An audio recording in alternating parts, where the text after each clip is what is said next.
Hello everyone, कैसे हैं आप सभी लोग। आई होप आप सभी लोग बढ़िया होंगे। चलिए इस वीडियो की शुरुआत करते हैं। इस वीडियो में हम लोग देखने वाले हैं गणित के जो क्वेश्चन नंबर 31 से लेकर 60 तक क्वेश्चन आए थे, उनके आंसर्स को हम लोग देखने वाले हैं। और ये है पेपर फर्स्ट और सीरीज़ है सी। तो आप अपने आंसर मैच करा सकते हैं और लास्ट में अपने आंसर ज़रूर बताइएगा कि कितने आपके सही हुए हैं। तो चलिए शुरुआत करते हैं क्वेश्चन नंबर 31 से। बहुत ही आसान क्वेश्चन है। कह रहा है कि अंकों 5, 1, 0, 3, 9, 6 से बनी सबसे बड़ी और सबसे छोटी 6 अंकों की संख्या का अंतर। सबसे बड़ी संख्या ये देखिए ये वाली बनेगी, ऊपर देखिए लिखा हुआ है, और सबसे छोटी ये वाली बनेगी। दोनों का अंतर 8,61,741 होगा, यानी ऑप्शन तीसरा इसमें सही हो जाएगा। बहुत ही आसान क्वेश्चन था। अब क्वेश्चन नंबर 32 देखते हैं। कह रहा है कि निम्नलिखित में से कौन सा संसाधन दशमलव की अवधारणा को समझाने के लिए सबसे उचित है।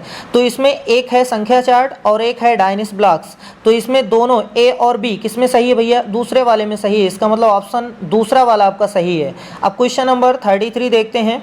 अब इस क्वेश्चन को देखते हैं। क्वेश्चन ये कह रहा है एक कक्षा में विद्यार्थी प्रतिशतता छूट पर आधारित प्रश्नों को हल कर रहे हैं। एक प्रश्न में विद्यार्थियों को प्रत्येक मोटरसाइकिल पर 8% की छूट के साथ 2 मोटरसाइकिलों के मूल्य का परिकलन करने की आवश्यकता है। कितनी मोटरसाइकिलें हैं? 2 मोटरसाइकिलें हैं। उसके बाद कह रहा है एक समूह दोनों मोटरसाइकिलों के कुल मूल्य का परिकलन करता है और फिर कुल मूल्य में 16% काट लेते हैं। भैया जी नहीं, ऐसा नहीं होना चाहिए था, 8% काटना चाहिए था। तो ऑप्शन पहला वाला सही हो जाएगा। इसमें लिखा हुआ है गलत है, क्योंकि उन्होंने कुल मूल्य से 8% की जगह 16% छूट काट दी है। ये वाला सही है, यानी इसका पहला ऑप्शन सही है। अब नेक्स्ट क्वेश्चन पे बढ़ते हैं, विच इज 34। क्वेश्चन ये कह रहा है गणित की कक्षा में विद्यार्थियों में वैयक्तिक भिन्नता की पहचान के लिए निम्नलिखित में से कौन सी आकलन तकनीक उपयुक्त नहीं होगी। इसमें नहीं पूछा है, इसमें तीसरा वाला ऑप्शन सही होगा, यानी योगात्मक आकलन, समेटिव असेसमेंट। अब क्वेश्चन नंबर 35 पर चलते हैं। क्वेश्चन नंबर 35 ये कह रहा है संख्याओं के बारे में निम्नलिखित में से कौन से कथन या कौन सा कथन सत्य है। इसमें देखो सब सही है, ए भी सही है, बी भी सही है, सी भी सही है, डी भी सही है, लेकिन गलती से इन्होंने ए को काट दिया है। तो इसमें ऑप्शन होगा ये पहला वाला, बी सी डी। ठीक है, ए भी होना चाहिए था लेकिन दिया नहीं है। चलो इसका ऑप्शन हो जाएगा पहला वाला। अब क्वेश्चन नंबर 36 बहुत ही आसान, सममित का है। निम्नलिखित में से किस अक्षर की कोई सममित रेखा नहीं है। तो तीसरा वाला ऑप्शन, यानी एल की कोई सममित रेखा नहीं है। अब नेक्स्ट क्वेश्चन पे, क्वेश्चन नंबर 37 कह रहा है 1/9, 1/21, 3/7, 12/63 को अवरोही क्रम में भिन्न प्रकार से लिखा जाता है। तो बहुत ही आसान है। सबसे पहले सबसे बड़ी रहेगी, उसके बाद उससे छोटी रहेगी, फिर उससे छोटी, ऐसे लिखिए। तो पहले नंबर पे जो रहेगी वो 3/7 रहेगी, फिर 12/63 रहेगी, फिर 1/9 रहेगी, और उसके बाद 1/21 रहेगा, यानी चौथा वाला ऑप्शन सही हो जाएगा। 37 का चौथा ऑप्शन सही है। अब क्वेश्चन नंबर 38 कह रहा है कथन गणित उन स्तरों में पदानुक्रमित है जो तार्किक रूप से व्यवस्थित है के लिए निम्नलिखित में से कौन से उदाहरण हैं, कौन से सही उदाहरण हैं। इसमें से आपको पहला बताया गया पूर्णांकों की अवधारणा को संख्याओं के गुणन एवं भाग की अवधारणा से पूर्व विकसित करने की आवश्यकता होती है, या दूसरा गुणन योग की अवधारणा का अनुपालन करता है और उस पर विकसित होता है। संख्या बोध को योग और व्यवकलन की अवधारणा से पूर्व विकसित करने की आवश्यकता है। तो बहुत ही आसान है, इसका तीसरा वाला ऑप्शन सही हो जाएगा, यानी ए और बी। ये ए वाला सही है, बी वाला सही है, यानी तीसरा ऑप्शन सही हो जाएगा। 38 का तीसरा ऑप्शन सही है। अब क्वेश्चन नंबर 39 बहुत ही आसान है ये। अगर आप यहाँ पर रख करके सोचेंगे तो बहुत दिक्कत हो जाएगी। 123 से इसमें भाग दे लीजिए, उसके बाद उत्तर आ जाएगा 752, जिसमें बीच में कौन बैठा रहेगा? 5, यानी हमारा उत्तर हो गया 39 का दूसरा वाला। अब चलते हैं नेक्स्ट क्वेश्चन पे, क्वेश्चन नंबर 40।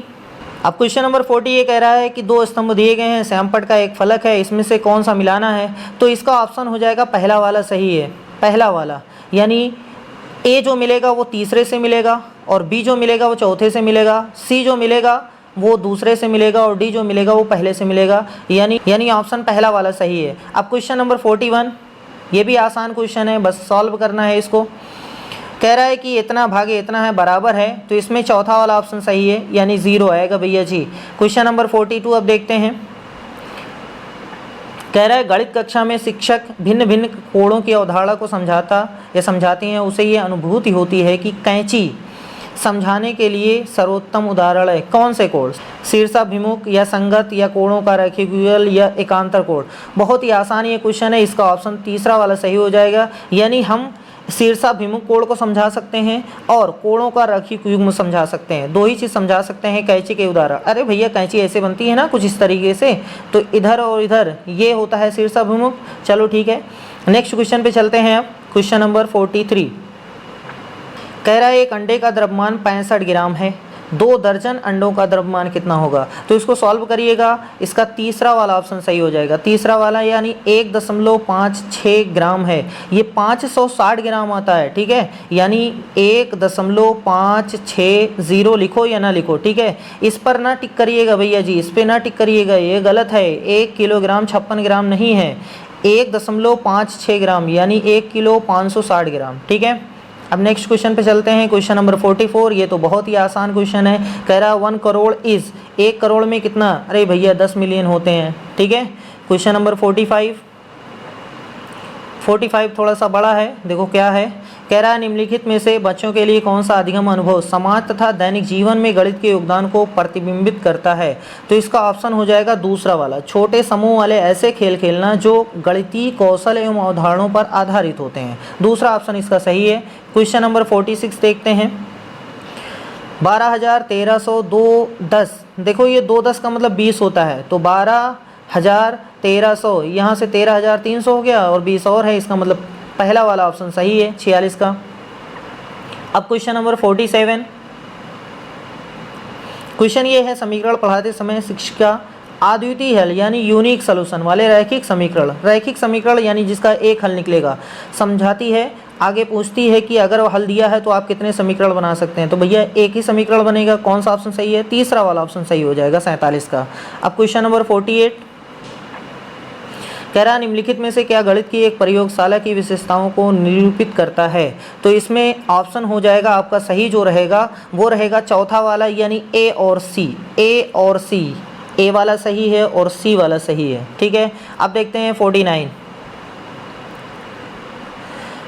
है। राजू के पास 20 लीटर वाले 5 बर्तनों में तारपीन का तेल है, तो 100 लीटर तेल है उसके पास। ऐसे ऐसे रख करके यानी 49 का हो जाएगा। चौथा वाला ऑप्शन सही है, चौथा वाला। ठीक है, अरे देख लो 50 इसके पास गया, 20 इसके पास गया, बाकी 30 लीटर बचा है, तो 50 20 70 30 ही तो बचा। तो 1 लीटर वाले बर्तनों की संख्या कितनी रहेगी? 30 ही तो रहेगी। अब क्वेश्चन नंबर 50 देखते हैं भैया जी। क्वेश्चन नंबर 50 ये कह रहा है बुनियादी स्तर के लिए राष्ट्रीय पाठचर्या रूपरेखा NCF 2022 ने अमूर्त गणितीय अवधारणा के शिक्षण के समय निम्नलिखित घटकों के महत्व पर प्रकाश डाला है। तो इसमें कौन सा सही होगा? इसका चौथा वाला सही हो जाएगा, यानी BCAD। पहले B रहेगा, फिर C रहेगा, फिर A रहेगा, फिर D रहेगा। ठीक है, पहले अनुभव, फिर बोलचाल वाली भाषा, फिर लिखित चिन्ह, फिर चित्र। ठीक है, अब क्वेश्चन नंबर 51 देखते हैं। 51 में यदि x/y बराबर p/q हो तो निम्नलिखित में से कौन सा सही है? तो भैया जी ये भी सही है, ये भी सही है, ये भी सही है, सिर्फ D वाला गलत है। जिसमें D रहेगा वो गलत है, बाकी A B C सही है। तो दूसरा ऑप्शन सही हो जाएगा, दूसरा वाला 51 का दूसरा। अब क्वेश्चन नंबर 52, ये बहुत ही आसान क्वेश्चन है, सिर्फ अभाज्य संख्याएं लिखी हैं 43 47 53 59। उसके बाद कौन रहेगा? 61, यानी तीसरा वाला ऑप्शन सही हो जाएगा, 52 का तीसरा।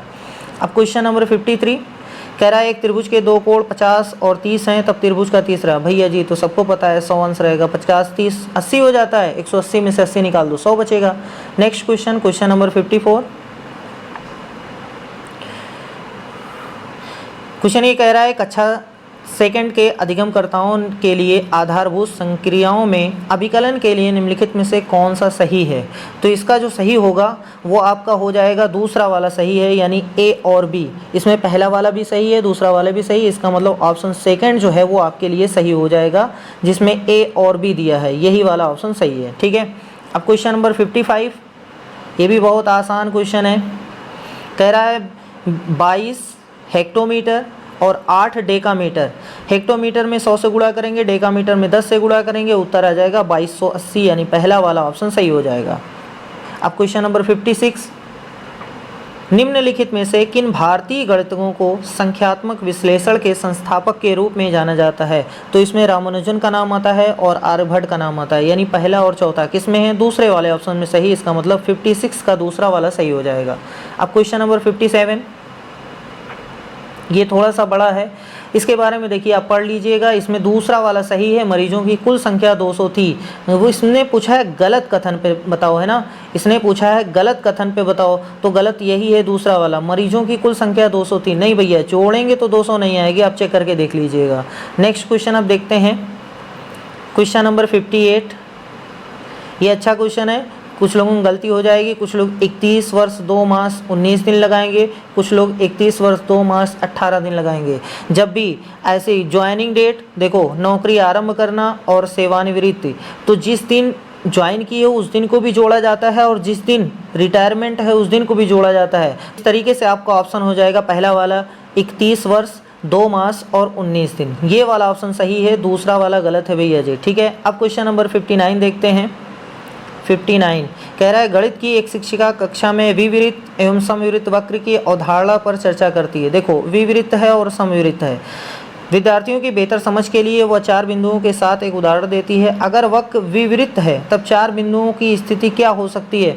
बहुत ही आसान है, उनमें से 3 संरेखी होनी चाहिए, 3 संरेखी होनी चाहिए, यानी ऑप्शन पहला वाला सही है, 59 का पहला वाला। ठीक है, अब लास्ट क्वेश्चन देखते हैं। क्वेश्चन ये कह रहा है मुख्य उपागम जिसके सलाह राष्ट्रीय पाठ्यचर्या रूपरेखा 2005 में गणित के शिक्षण अधिगम को लेकर की गई, किसका? व्यवहारवाद, रचनात्मकवाद, शिक्षावाद या उपयोगितावाद। देखो, एनसीएफ 2005 ने व्यवहारवाद पर जोर दिया था, व्यवहारवाद पर, यानी क्वेश्चन नंबर 60 का आंसर होगा पहला वाला। ठीक है।